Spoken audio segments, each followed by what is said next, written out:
All right, it was good to get that first conference win under our belt, and I think, like I expressed after the game, it wasn't easy. Guys had to fight for it. I think a lot of that credit goes to Idaho State continuing to go after it, and they definitely have some players that can cause some problems.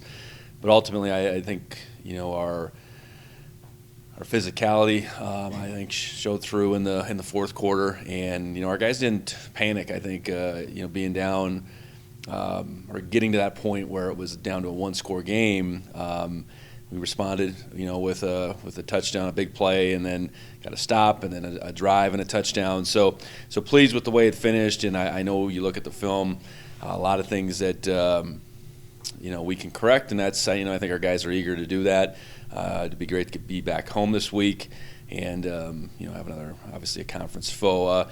I do want to acknowledge our crowd down there. It was significant. In an environment like that, when you have that many fans, I think that certainly helps us out. So pleased with that, and we'll look forward to getting back home and playing in front of a stadium full of our fans. But that was awesome to see down there. So in Northern Colorado, we face a team that that has been struggling record-wise. Saying that they've competed really well at times this year. They took Abilene Christian, who's a ranked team, right to the brink. It took a last second field goal for Abilene Christian to win that game. They've played really a pretty decent schedule to this point, and they've had flashes. I know that the Abilene Christian game is the one that stands out, but they were competitive with Colorado State, Incarnate Word. They've had some challenges. They've played 5 different quarterbacks this year. Anytime you even say or think that in itself makes your stomach turn as a coach. So that's created some issues for them offensively. I know on the flip side, defensively, they've played some really good stretches of defense and have some really talented players on that side of the ball. So, it's a big week for us to keep moving forward. I think we got out of that game pretty well intact health-wise. I know we're another week closer to some of our guys being able to get back. I don't think this is a week for Polidor, Davis, Perkins by any means, but they're out there practicing, doing more. In the case of Drew and Julius, more this week, so another step for them. And I know we're anxious to again get back home and get this conference schedule continuing to move, and just so happens that Northern Colorado is the next one up. So with that, I'll open up for questions. I know it looked like Taki went out with something. He's on the depth chart, so he's fine. I think it was didn't finish the game. We'll see how it goes through the week. He hasn't been ruled out this week by any means. I know John will miss the first half. It was a good targeting call. But I think he continued to make strides. That cash should be off his hand this week. So that's the update on Taki. I guess going back to him. Marquis, he wasn't out there. Yeah, Marquis didn't make the trip. Marquis in the last game, I don't know if you remember the one kickoff return, he got taken into the sideline. That did cause enough of a, injury that will keep him out for at least a couple weeks.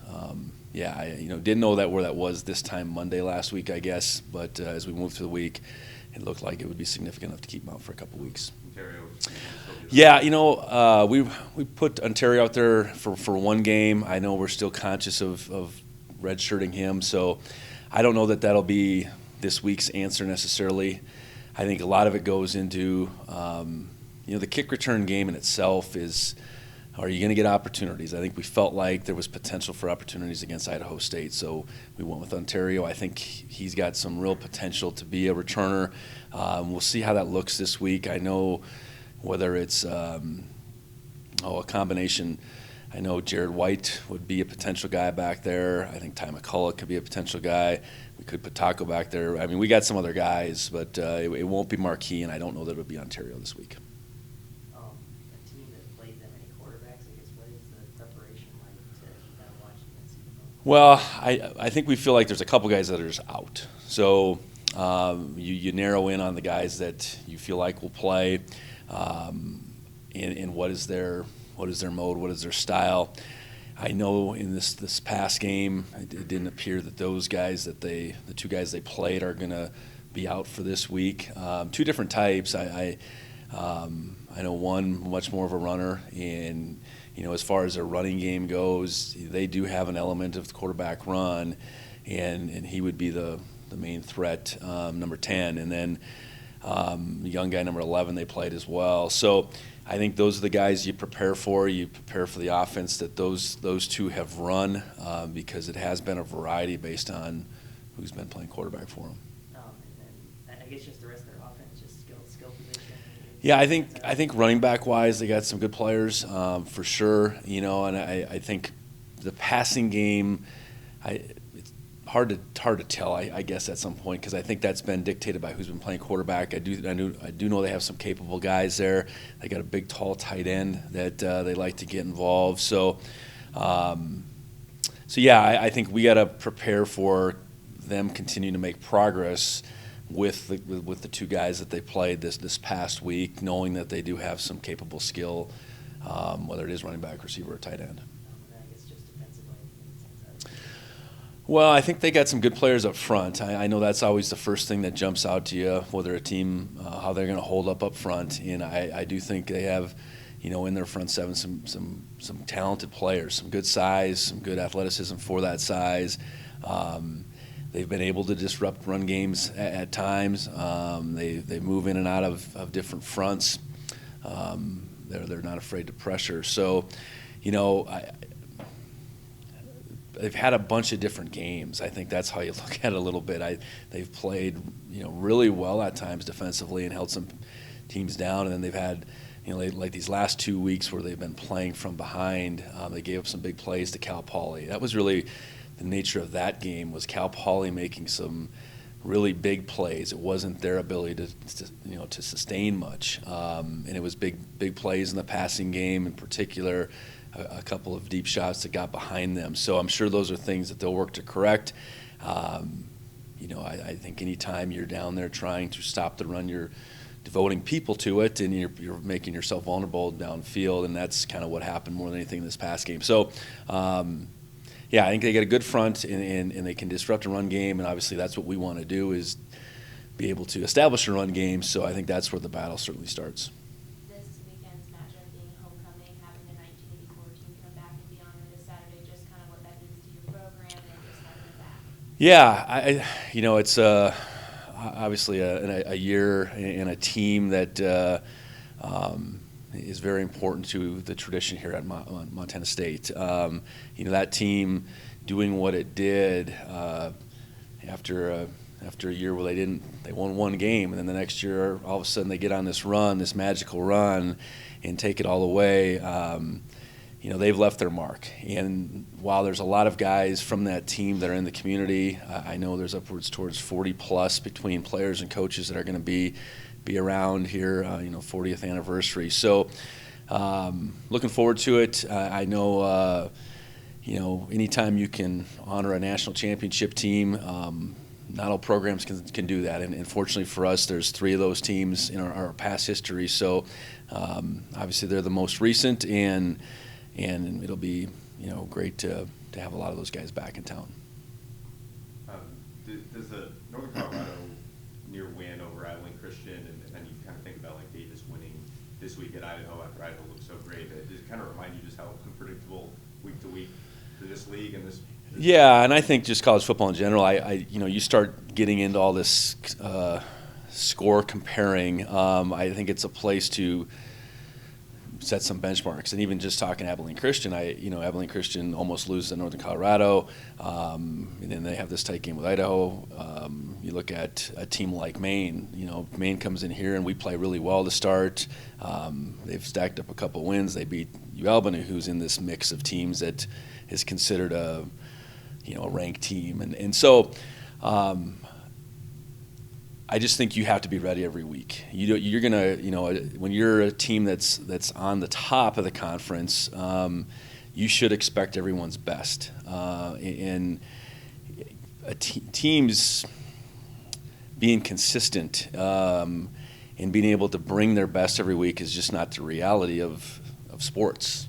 That's what we want to do, but it's not the reality. So you could pull it out of the FBS, you could pull it out of the FCS. That there's surprises.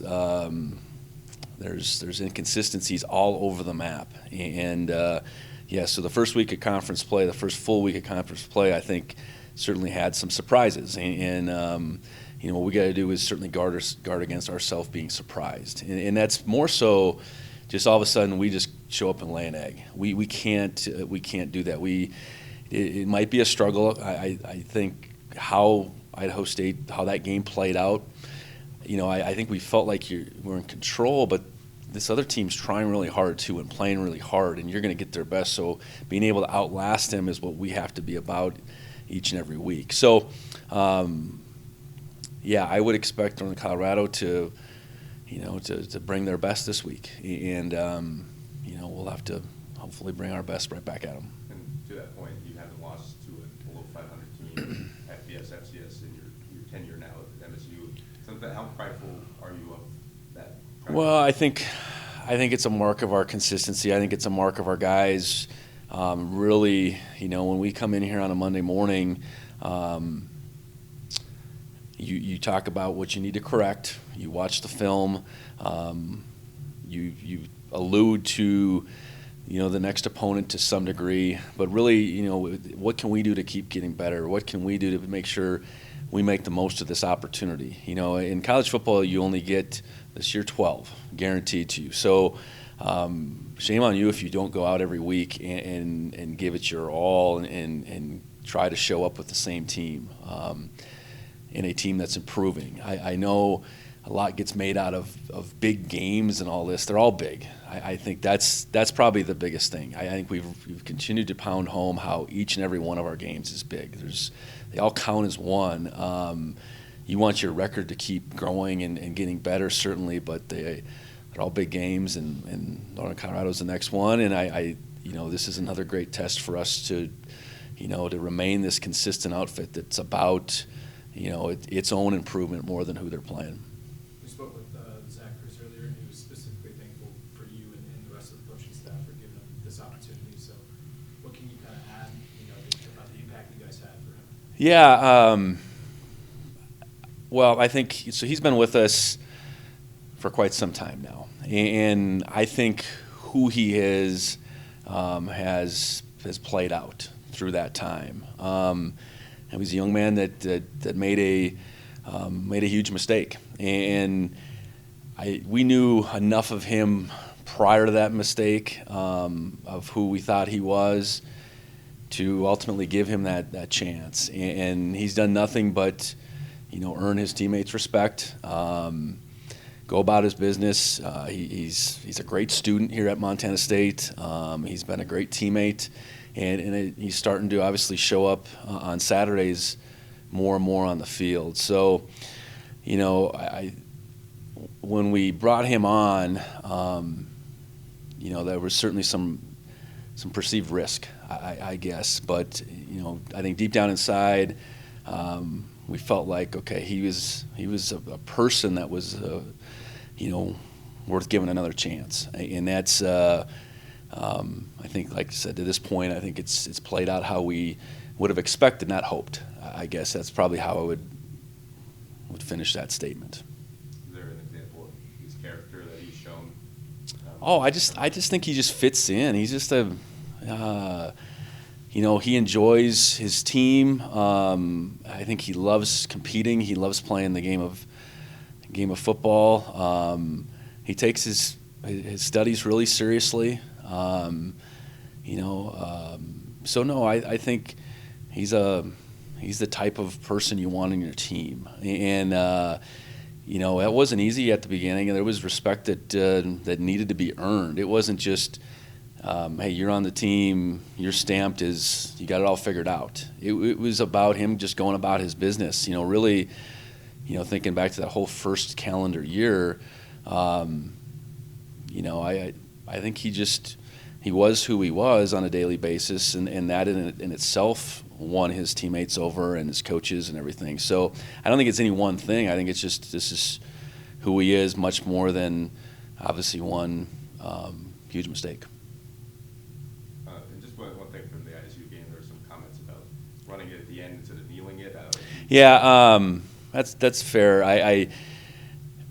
It was, we didn't think we were going to have to run another play, and then the Adams' helmet popped off, so we had to run another play.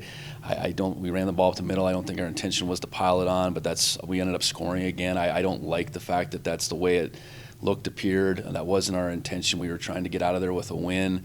Hindsight, being what it is, we should have just kneeled on it, quite frankly. So there was no intention to do anything more than just to finish the game, and it ultimately played out the way it did, and we scored another 6 points, and that wasn't really done for any reason. We were just trying to snap the ball one more time because we had to, because the Adams' helmet popped off.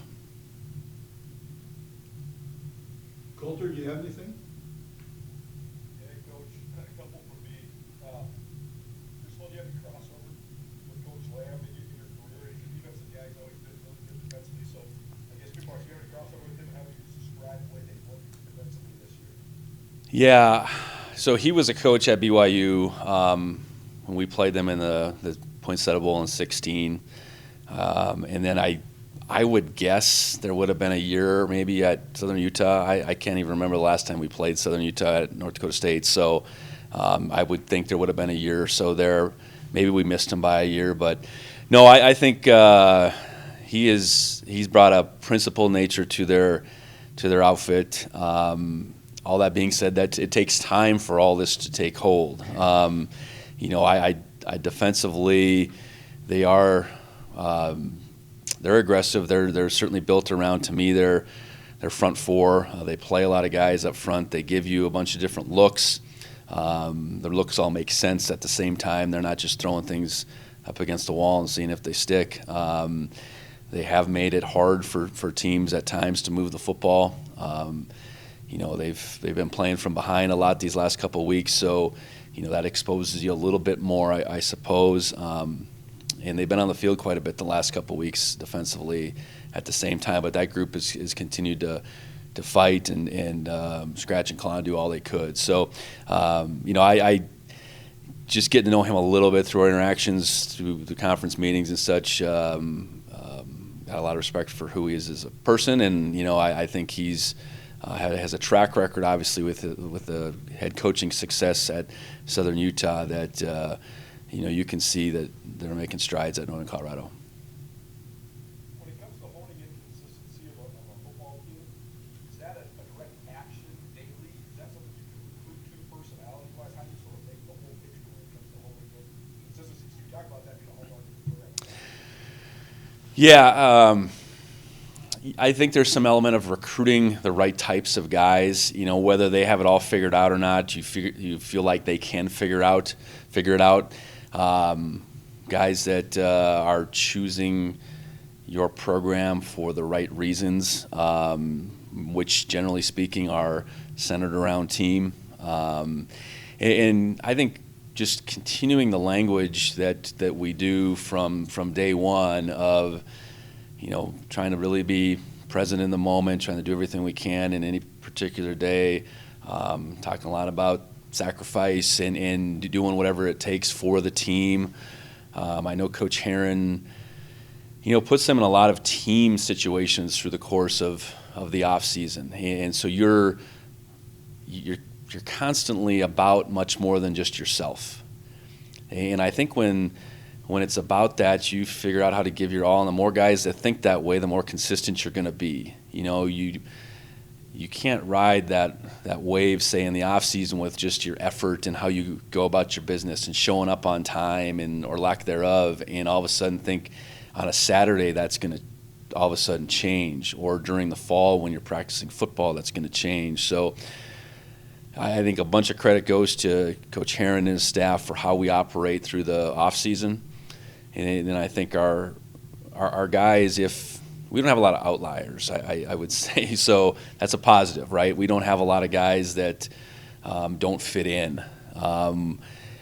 And if they don't, it's a short-term thing where, not short-term meaning they're gone, but short-term, okay, they figure out how to fit in. Our transfers by and large, I think wherever they're coming from, they get here, and I think they really appreciate what we're about. And I think we've done a good job in trying to identify that on the recruiting side. But guys fit in, or they figure out how to fit in, and we got older guys that hold them accountable, and coaches that hold them accountable throughout the year, and ideally that creates a consistency then that shows up on Saturdays. You mentioned, I think 2 weeks ago, about how everybody's going to give Montana State their best shot. And Montana State's had great teams over the years, but that's been consistently true now for 5, 6, 7 years. You guys always be in the top 5, top 10 nationally. So how much of a learning process is that? Just truly knowing, like, hey, this could be the Super Bowl for the teams that you're playing, but much maybe like you might be this week. Yeah, we've talked about it a lot this year. Don't let your perception dictate your performance. And you can get caught up into this wave of, okay, what it looks like on film, or you can look at scores, you can look at stats and have this perception, well, this team isn't this or that. But to your point, I mean, we got to whatever you see as this team's best, that's what you got to expect. So I know in this instance you can point right to one game, the Abilene Christian game, and expect what you see there. Expect that. Doesn't mean you don't watch the other games. Doesn't mean you don't take inventory of what else has happened. But expect their best. Like a team like Idaho State. I mean, they had been up and down through their first 4 games, but when they flashed, they flashed, and that's what you got to expect. We've been consistently at the top now for a few years, and our environment is one. When we play at home, this is what you want to play in. So these opposing teams, they feed off of that no different than our teams do. And we hope it has an impact negatively on them, but there is this positive impact that it has on young men coming in here on other teams and saying this is what it's all about. We talked about that a few weeks ago with Mercyhurst. They're going to play in front of hundreds, if maybe thousands of fans here and there, but all of a sudden they get in this environment, they're playing against 20, or against us, but in front of 20,000 plus. That's going to bring something different out of them. So I think just continuing to be real about those conversations and what this team we're facing can do, and expect that. And and the flip side, hey, we got to find a way to keep bringing our best, and that's, you want to make it more about that ultimately, but expecting another team to show up and play is what we do. Big picture question, sort of related to the Zach Curry's scenario, but I've always thought that football is such a great example of multiculturalism, of people from all different places and backgrounds and stuff coming together. That's particularly true in small places like Fargo, North Dakota, and those in Montana. Do you agree? And if so, how much can a football team be an example of how multicultural organizations can work?